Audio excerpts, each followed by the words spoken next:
આકાશવાણી અમદાવાદ વડોદરા પ્રાદેશિક સમાચાર બકુલા પરમાર વાંચે છે. ગાંધીનગરના નવા મેયર તરીકે મીરાબેન પટેલની નિમણૂક કરાઈ છે. ગાંધીનગર મહાનગરપાલિકાની યોજાયેલી બેઠકમાં મીરાબેનના નામની સર્વાનુમતે વરણી કરવામાં આવી હતી. તેમનો કાર્યકાળ 2.5 વર્ષ માટેનો રહેશે, જ્યારે નાયબ મેયર તરીકે નટવરજી ઠાકોરના નામની વરણી કરાઈ હતી.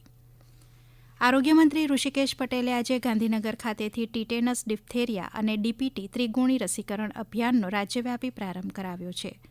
રસીકરણનો પ્રારંભ કરાવતા તેમણે ધનુર અને ડિપ્થેરિયા ઉપરાંત ઝેરી કમળો, બાળ ટીબી, પોલિયો, ઓરી, રૂબેલા, ન્યુમોનિયા અને મગજના તાવ જેવા ઘાતક રોગો સામે પ્રતિરોધક આ રસીનો રાજ્યના મહત્તમ બાળકોને લાભ લેવા અનુરોધ કર્યો હતો.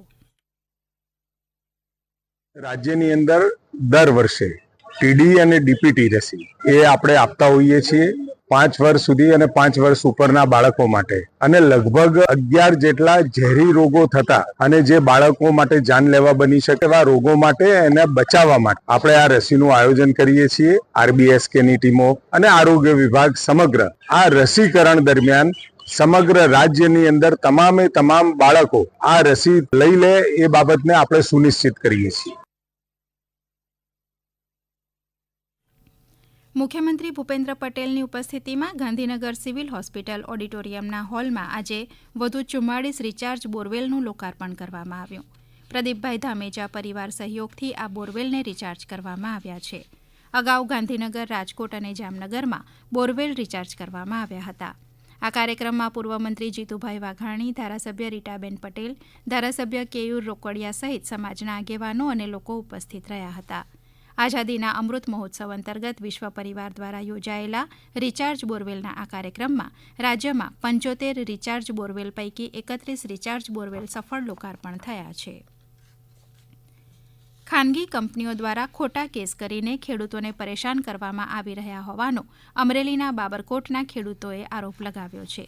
આ મામલે જાફરાબાદના બાબરકોટના ખેડૂતોએ કલેક્ટર કચેરીએ જઈને આવેદનપત્ર આપ્યું હતું.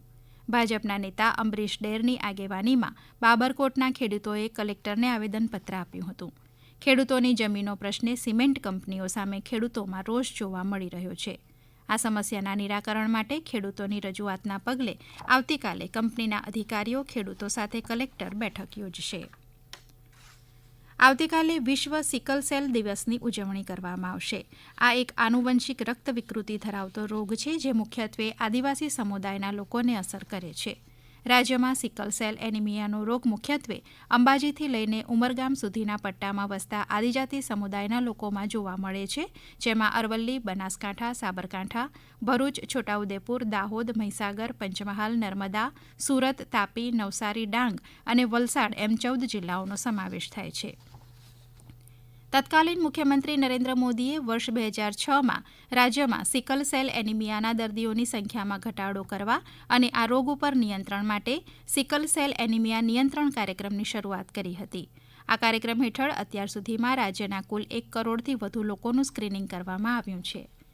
રાજ્ય સરકારે સામૂહિક સ્ક્રીનિંગ કાર્યક્રમનું આયોજન કરવા ઉપરાંત લગ્ન પહેલા જીનેટિક કાઉન્સેલિંગ અને ટેસ્ટિંગ ઉપર પણ ભાર મૂક્યો છે.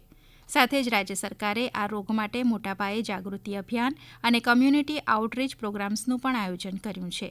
આ સાથે સિકલ સેલ કાઉન્સેલર દ્વારા આદિજાતિ જિલ્લાઓમાં રહેતા લોકોમાં આ રોગનું નિદાન કરવામાં આવે છે, જેથી આવનારી પેઢીમાં આ વારસાગત રોગને ફેલાતો અટકાવી શકાય. પ્રધાનમંત્રીનું 2047 સુધીમાં સિકલ સેલ એનિમિયાને નાબૂદ કરવાનું લક્ષ્ય છે. પ્રધાનમંત્રી નરેન્દ્ર મોદી 30મી જૂનના રોજ આકાશવાણી ઉપર મન કી બાત કાર્યક્રમમાં દેશ વિદેશના લોકો સાથે તેમના વિચારો રજૂ કરશે.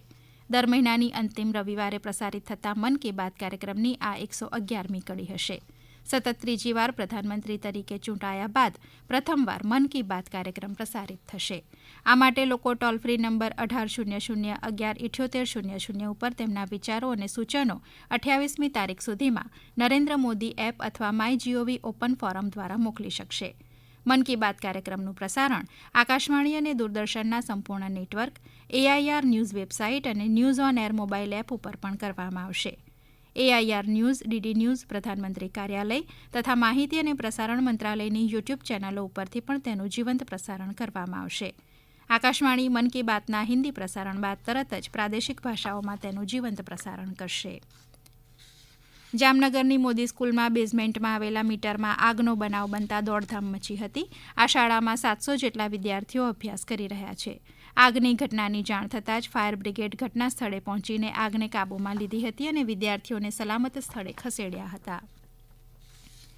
આજે સવારથી રાજ્યના અનેક વિસ્તારોમાં વરસાદ વરસી રહ્યા હોવાનો અહેવાલ છે, જેમાં દીવ ખાતે 2 દિવસના વિરામ બાદ આજે ફરી વરસાદનું આગમન થયું હતું. સવારના તડકા બાદ અચાનક જ વરસાદી વાતાવરણ સર્જાતા ઝાપટા પડતા વાતાવરણમાં ઠંડક પ્રસરી હતી. સુરત જિલ્લાના કીમ, પાલોદ, કોસંબા સહિતના વિસ્તારોમાં બપોર બાદ ધીમી ધારે વરસાદ શરૂ થયો હતો, જ્યારે તાપીના વ્યારાનગર સહિત આસપાસના ગામોમાં પણ હળવા વરસાદે રસ્તાઓને ભીંજવ્યા હતા. આ સમાચાર આપ આકાશવાણી અમદાવાદ વડોદરા કેન્દ્ર ઉપરથી સાંભળી રહ્યા છો. આ સમાચાર આપ અમારી YouTube channel AIR news Gujarat ઉપર પણ સાંભળી શકશો.